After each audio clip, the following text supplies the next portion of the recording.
जय हिंद साथियों, आज के इस क्लास में आप सभी का बहुत बहुत स्वागत है।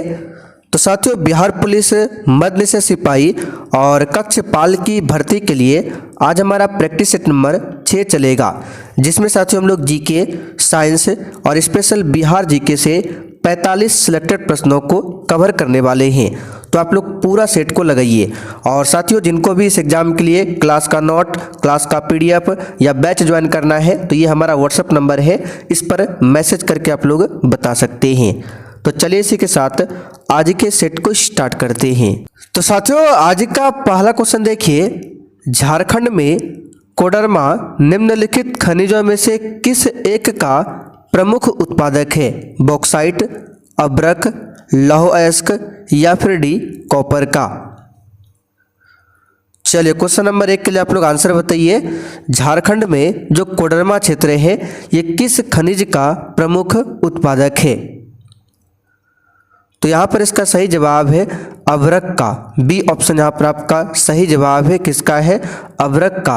अब यहाँ से क्वेश्चन आपको बिहार से संबंधित बताते हैं। अगर आपसे पूछे बिहार में कौन कौन सा क्षेत्र है जहाँ अब्रक पाया जाता है, तो गया, नवादा। ठीक है, गया नवादा क्षेत्र में बिहार में अब्रक पाया जाता है। यहाँ पर आंसर हमारा क्या होगा? बी ऑप्शन अब्रक। चलिए आगे बढ़ते हैं। दूसरा क्वेश्चन देखिए, बिहार में नहरों द्वारा सर्वाधिक सिंचाई किस जिले में होती है? चलिए क्वेश्चन नंबर 2 के लिए आप लोग आंसर बताइए। बिहार में नहरों द्वारा सर्वाधिक सिंचाई किस जिले में होती है? साथियों, आपको एक भी क्वेश्चन को छोड़ना नहीं है, बहुत ही शानदार क्वेश्चन है। तो देखिए, बिहार में नहरों द्वारा जो सर्वाधिक सिंचाई होती है वो है रोहतास। यहाँ पर फर्स्ट ऑप्शन आपका सही जवाब है। कौन सा है? रोहतास। और बिहार का सबसे पुराना नहर पूछे कौन सा है, तो सोन नहर, जो कि सोन नदी पर बनाया गया है। ठीक है, चलिए आगे बढ़ते हैं। क्वेश्चन नंबर 3, भारत में निर्वाचन क्षेत्र बांटा गया है, बताइए किस आधार पर?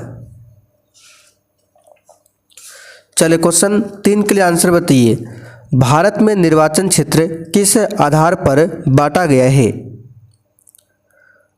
तो यहाँ पर आपका सही जवाब है जनसंख्या के आधार पर भारत में निर्वाचन क्षेत्र को बांटा गया है।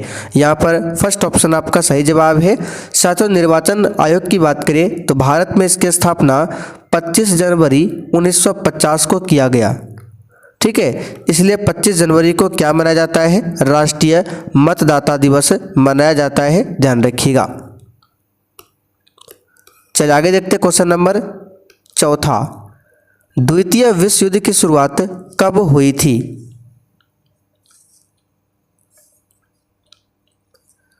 बताइए क्वेश्चन 4 के लिए आंसर। और देखिए, जो भी साथी चैनल पर पहली बार आए हैं आप लोग चैनल को सब्सक्राइब कर लीजिए, ताकि इस एग्जाम से संबंधित आपका एक भी क्लास छूटे ना। तो द्वितीय विश्व युद्ध की शुरुआत कब होती है? यहाँ पर इसका सही जवाब क्या होगा? तो 3 सितंबर 1939 को। यहाँ पर सी ऑप्शन आपका राइट है। द्वितीय विश्व युद्ध का तत्कालिक कारण पूछा जाता है, क्या था? तो जर्मनी का पोलैंड पर आक्रमण। ठीक है, जर्मनी का पोलैंड पर आक्रमण हुआ था, जिसके कारण द्वितीय विश्व युद्ध की शुरुआत होती है। और पोलैंड पर आक्रमण किसने किया था? तो हिटलर ने किया था 1 सितंबर 1939 को। अच्छा, द्वितीय विश्व युद्ध अंत कब हुआ था? तो 1945 में।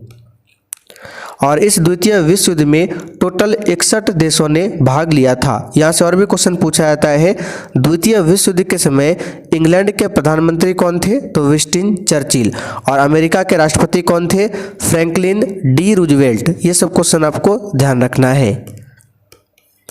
चल आगे बढ़ते। क्वेश्चन नंबर देखिए 5, रंग भेद की नीति के विरुद्ध आवाज उठाने वाले कौन थे, बताइए?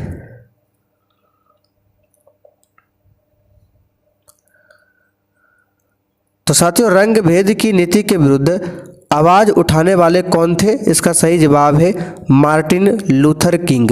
यहाँ पर सी ऑप्शन आपका सही जवाब है। मार्टिन लूथर किंग जूनियर को अमेरिका का गांधी कहा जाता है। अगर आपसे पूछे दक्षिण अफ्रीका का गांधी किसे कहा जाता है, तो नेल्सन मंडेला को।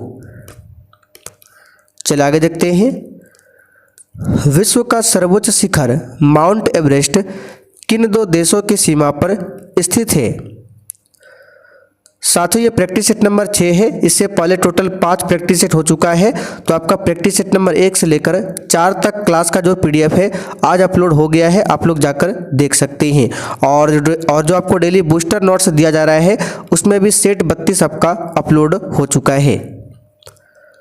तो विश्व का सर्वोच्च शिखर जो कि माउंट एवरेस्ट है किन दो देशों की सीमा पर स्थित है? तो नेपाल, तिब्बत।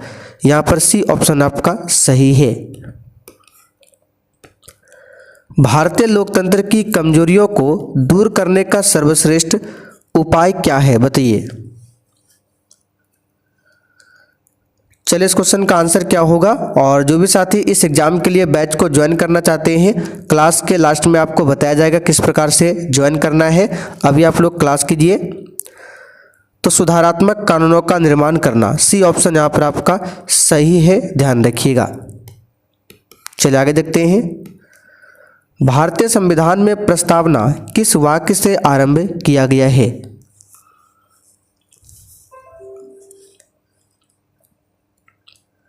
तो साथियों, भारतीय संविधान में प्रस्तावना जो है हम भारत के लोग वाक्य से आरंभ किया गया है। यहाँ पर बी ऑप्शन आपका सही जवाब है। हम आपको कई बार बता चुके हैं प्रस्तावना में अभी तक कितने बार संशोधन किया जा चुका है? तो केवल एक बार।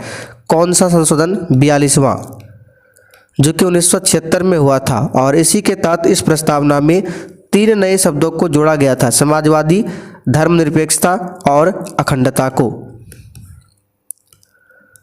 भारत में बहुत अधिक जैव विविधता का घनी क्षेत्र बताइए कौन सा है?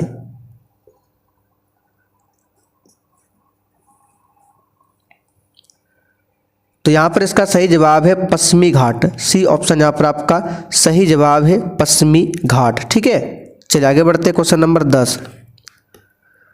चीनी उत्पादन में अग्रणी राज्य कौन सा है? बताइए।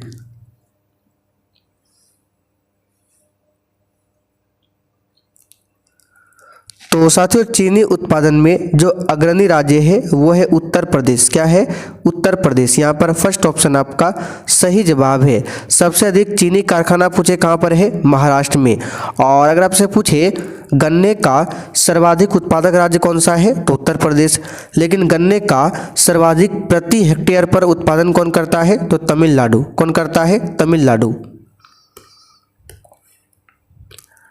दुर्गावती जलाशय परियोजना बिहार के किस जिले में स्थित है? बताइए। क्वेश्चन नंबर 11 के लिए आंसर इस प्रैक्टिस सेट में आपको GK, science, special Bihar GK और करंट अफेयर्स का प्रश्न भी देखने को मिल जाएगा। तो ये बिहार के कैमूर डिस्ट्रिक्ट में है दुर्गावती जलाशय परियोजना। यहाँ पर बी ऑप्शन आपका सही आंसर है। बागमती परियोजना पूछे कहाँ पर है? सीतामढ़ी में। कहाँ पर है? सीतामढ़ी में। ठीक है। पुनपुन बैराज परियोजना पूछा जाता है तो औरंगाबाद, गया, पटना, जहानाबाद, ये हो जाएगा पुनपुन बैराज परियोजना। भारत में ताजे पानी का प्रमुख स्रोत क्या है? बताइए।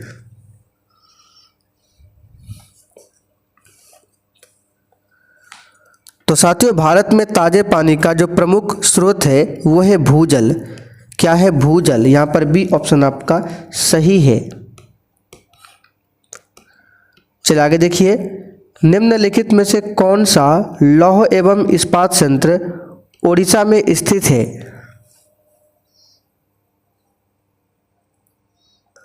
तो ये क्वेश्चन भी आपको कई बार बता चुके हैं। राउरकेला इस्पात संयंत्र कहाँ पर है? ओडिशा में। ठीक है। इसकी स्थापना किस देश के सहयोग से किया गया था? तो जर्मनी के सहयोग से।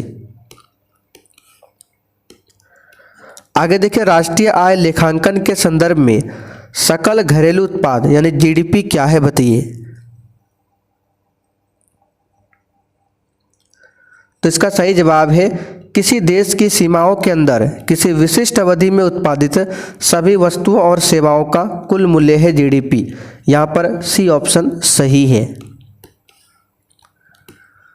चल आगे देखिए। निम्नलिखित में से कौन सा युद्ध वर्ष 1761 में हुआ था? बताइए। इसमें से कौन सा युद्ध है जो वर्ष 1761 में हुआ था? यह है पानीपत का तीसरा युद्ध। कब हुआ था? 1761 में हुआ था। इस बात को ध्यान रखिएगा। पानीपत का तीसरा युद्ध अफगान शासक अहमद शाह अब्दाली और मराठों के बीच हुआ था। पानीपत का पहला युद्ध हुआ था 1526 में, दूसरा 1556 में और तीसरा 1761 में। चलिए आगे देखिए। बाल गंगाधर तिलक ने डैश को भारत का हीरा कहकर वर्णित किया है। बताइए किसको? इसका सही जवाब है गोपाल कृष्ण गोखले। सी ऑप्शन यहाँ पर आपका सही जवाब है। गोपाल कृष्ण गोखले ने ही 1905 में सर्वेंट ऑफ इंडिया सोसाइटी की स्थापना किया था, ध्यान रखिएगा। अब यहाँ से कुछ क्वेश्चन बता देते हैं, जैसे कि महात्मा गांधी का उपनाम क्या है? राष्ट्रपिता और बापू के नाम से जाने जाते हैं। चित्तरंजन दास को देशबंधु के उपनाम से, श्री कृष्ण सिंह को बिहार केसरी के उपनाम से, जवाहरलाल नेहरू को चाचा के उपनाम से जाना जाता है। भारत में रामनवमी किसकी याद में मनाई जाती है? बताइए। तो ये तो सभी को पता है, भगवान राम का जन्म। डी ऑप्शन यहाँ पर आपका राइट है। श्री राम के जन्म की याद में मनाई जाती है रामनवमी। भारत की पहली औद्योगिक नीति संकल्प की घोषणा किस वर्ष की गई थी? तो ये सब क्वेश्चन बहुत ही आसान है। स्वतंत्र भारत की पहली औद्योगिक नीति संकल्प की घोषणा 1948 में किया गया था। यहाँ पर फर्स्ट ऑप्शन आपका सही जवाब है। और नई आर्थिक नीति की घोषणा पूछे तो 1991 को किया गया था। एक अर्थव्यवस्था जो अन्य अर्थव्यवस्थाओं के साथ व्यापार करती है क्या कहलाती है? बताइए। तो ये कहलाता है खुली अर्थव्यवस्था। सी ऑप्शन यहाँ पर आपका सही है। चलिए आगे बढ़ते क्वेश्चन नंबर 20। सोंगर ड्रोन किस देश द्वारा विकसित सशस्त्र मानव रहित हवाई प्रणाली है? इसमें आपको करंट अफेयर्स का क्वेश्चन भी देखने को मिल रहा है। इसका सही जवाब है तुर्की। ठीक है, तुर्की का ही नया नाम है तुर्की। हाल ही में मुख्यमंत्री नीरा संवर्धन योजना की शुरुआत किस राज्य में की गई है? तो ये अपना बिहार में किया गया है। कहाँ पर? अपना बिहार में। आगे बढ़ते क्वेश्चन 22। सुधीरमन कप यानी कि बैडमिंटन में दिया जाता है सुधीरमन कप, तो 2025 का खिताब किस देश ने जीता है? बताइए। तो ये चाइना ने जीता है। यहाँ पर फर्स्ट ऑप्शन आपका सही जवाब है। किसने जीता है? चाइना ने जीता है। चलिए आगे देखते हैं। यूनेस्को द्वारा मान्यता प्राप्त रम्मान उत्सव का आयोजन कहाँ किया जाता है? याद रखिएगा उत्तराखंड में किया जाता है। कहाँ पर? उत्तराखंड में। चलिए आगे बढ़ते हैं। भारत का पहला AI डाटा सेंटर पार्क किस राज्य में खोला जाएगा? तो ये छत्तीसगढ़ में खोला जाएगा। कहाँ पर? छत्तीसगढ़ में। डी ऑप्शन सही है। आगे देखिए। मानव नेत्र अभिनेत्र लेंस की फोकस दूरी को समायोजित करके विभिन्न दूरियों पर रखी वस्तुओं को फोकसित कर सकता है। ऐसा हो पाने का कारण क्या है? बताइए। तो लेंस की फोकस दूरी को समायोजित करके विभिन्न दूरियों पर रखी वस्तुओं को फोकसित कौन करता है? तो ये समंजन क्षमता। बी ऑप्शन यहाँ पर आपका सही है। चलिए आगे देखते हैं।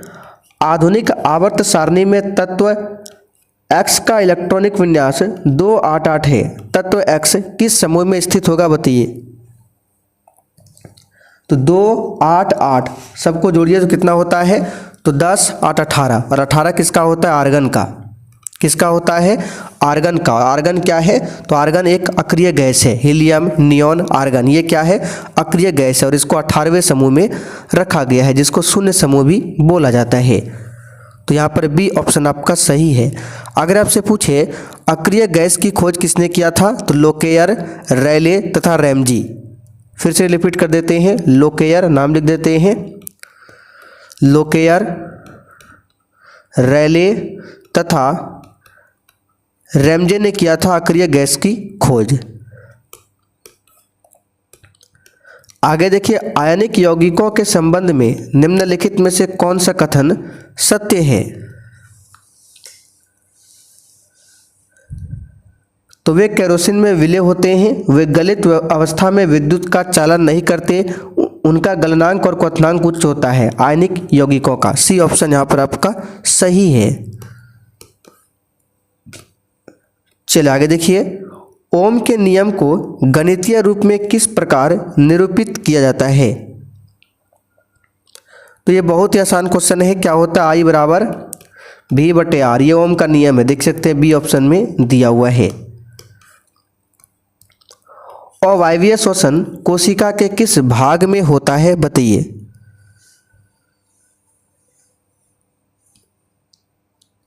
तो ये होता है कोशिका द्रव में, बी ऑप्शन यहां पर आपका सही है। मानव नर प्रजनन प्रणाली में वृषण का कार्य क्या है बताइए?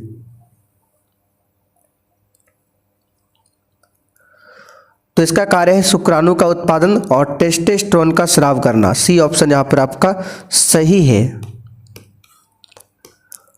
एक पारतंत्र में यदि सभी अपघटकों को हटा दिया जाए तो क्या होगा? जो डिकम्पोजर होता है उसको अगर हटा दिया जाए तो क्या होगा? याद रखिएगा, पोषक तत्वों का चक्र रुक जाएगा। सी ऑप्शन राइट है। ठीक है, अपघटक वे सूक्ष्म जीव होते हैं जो मृत कार्बनिक पदार्थों को सरल और कार्बनिक पदार्थों में तोड़ देते हैं। हाइपोकैलेमिया डैश की कमी के कारण होता है। ये क्वेश्चन शायद हमने कल भी आपको बताया था, बताइए। तो हाइपोकैलेमिया जो है पोटेशियम की कमी के कारण होता है। पोटेशियम का संकेत के होता है परमाणु संख्या 19। निम्नलिखित में से किसने रक्त प्रवाह की खोज किया?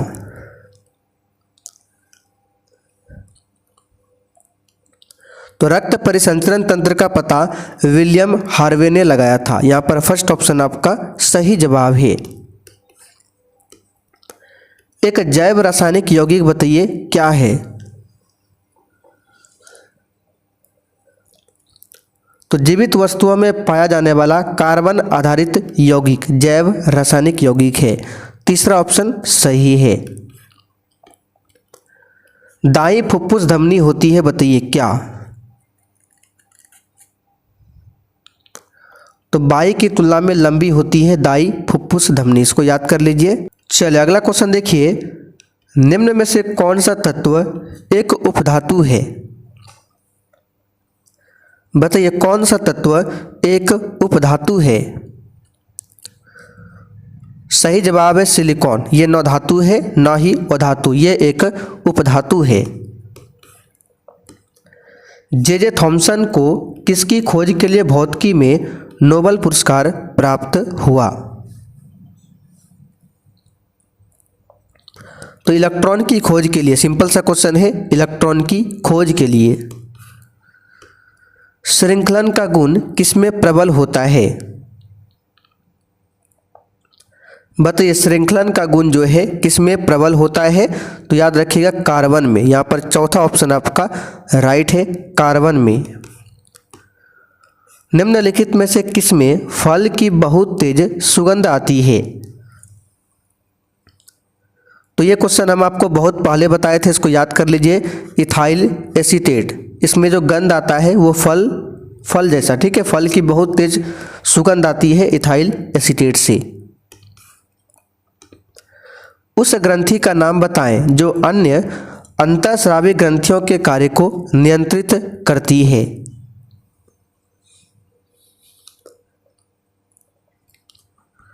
तो यह है पिट्यूटरी ग्रंथि। यहाँ पर दूसरा ऑप्शन आपका सही है। यह मानव शरीर की सबसे छोटी ग्रंथि है। आगे देखिए, निम्नलिखित में से कौन सा एल्डिहाइड है बताइए? तो प्रोपेनॉल, ये क्या है? एल्डिहाइड है। यहाँ पर फर्स्ट ऑप्शन आपका सही है। आंख में प्रकाश की मात्रा के प्रवेश करने को नियंत्रित और विनियमित किया जा सकता है बताइए किसके द्वारा? तो आँख में प्रकाश की मात्रा के प्रवेश करने को नियंत्रित और विनियमित कौन करता है? तो नेत्र गोलक। तीसरा ऑप्शन यहाँ पर आपका सही है। हमारे शरीर की कौन सी कोशिका को लोकप्रिय रूप में मानव शरीर का सिपाही कहा जाता है? तो ये है WBC यानी श्वेत रक्त कणिकाएं। दूसरा ऑप्शन राइट है। चलिए आखिरी क्वेश्चन, स्तनपान के दौरान किस हार्मोन के कारण स्तनों से दुग्ध का स्राव होता है? तो ये है प्रोलैक्टिन। क्या है? Prolactin hormone. यहाँ पर तीसरा ऑप्शन राइट है। तो साथियों आज का सेट आपका यहीं पर कंप्लीट होता है। और साथियों जिनको भी इस एग्जाम के लिए बैच को ज्वाइन करना है, नोट्स चाहिए, PDF चाहिए, तो ये हमारा व्हाट्सएप नंबर लिख लीजिए 9631887058। इस पर मैसेज करके आप लोग बता सकते हैं।